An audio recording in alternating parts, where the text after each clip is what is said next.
ସମସ୍ତଙ୍କୁ ମୋର ଜୟଗୁରୁ। ଭଲ ଜନ୍ମ ନହେଲେ ଭଲ ମଣିଷ ମିଳନ୍ତିନି। ଏବେ ଦେଶରେ ଆଉ ସେ ଚେଷ୍ଟା ହେଉନାହିଁ। ସୁଜନନର ନୀତିଗୁଡ଼ିକ ସବୁ ଭାଙ୍ଗି ଦେଇଛନ୍ତି। ମୋର ବୁଦ୍ଧି ଥିଲା ଏହି ଛଡ଼ାର ବହିରେ ସବୁ ଲେଖି ଦେବାକୁ, ସେହି ଭାବେ ହିଁ ଦେଉଛି। ଏହା ମଧ୍ୟରେ ସବୁ ଅଛି। ଅବଶ୍ୟ ସବୁଟା ହିଁ ଗାଉଁଲି ଭାଷା ହେଲେ ଭଲ ହୁଅନ୍ତା। ତାର ଗୋଟେ ଧରି ତୁମେ ଗୋଟେ ମଣିଷକୁ ବୁଝିପାର ଆଉ ଜାଣିପାର।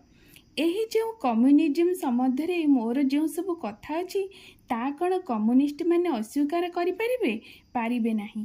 କାରଣ ସମସ୍ତେ ହିଁ ସତ୍ତାକୁ ଭଲ ପାଆନ୍ତି, ସତ୍ତା ବଜାୟ ରଖିବାକୁ ଚାହାନ୍ତି। ଆଉ ମୋର ଏଗୁଡ଼ିକ ମଧ୍ୟରେ ସମସ୍ତଙ୍କର ହିଁ ସତ୍ତାର ସ୍ୱାର୍ଥ ଜଡ଼ିତ ରହିଛି। ତେଣୁ ଶ୍ରୀ ଶ୍ରୀ ଠାକୁର ଏଇ ଜନ୍ମ ବିଷୟରେ ଯାହା ବି କିଛି ଦେଇଛନ୍ତି, ଆମମାନଙ୍କୁ ସେ ଉପରେ ନିଶ୍ଚିନ୍ତ ଭାବରେ ଧ୍ୟାନ ଦେବା ଉଚିତ।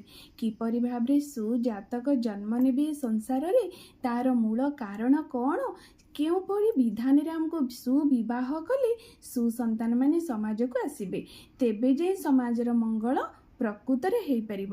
ନହେଲେ ଯେତେ ନୀତି ନିୟମ ବିଧି ବିଧାନ ଯାହା ବି ଆମେ ସମାଜରେ ବାହାର କରୁନା କାହିଁକି, କୌଣସିଥିରେ ସମାଜର ମଙ୍ଗଳ ହେଇପାରିବ ନାହିଁ।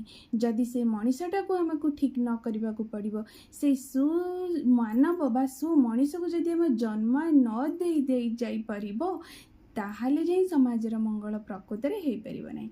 ତେଣୁ ସମାଜରେ ଆମେ ଯଦି ପ୍ରକୃତରେ ମଙ୍ଗଳ ଚାହୁଁଛେ, ତାହେଲେ ଆମକୁ ପ୍ରଥମେ ବିବାହକୁ ଠିକ୍ କରିବାକୁ ପଡ଼ିବ। ତେବେ ଯାଇକି ସୁସନ୍ତାନ ସମାଜକୁ ଆସିବେ। ଜୟ ଗୁରୁ।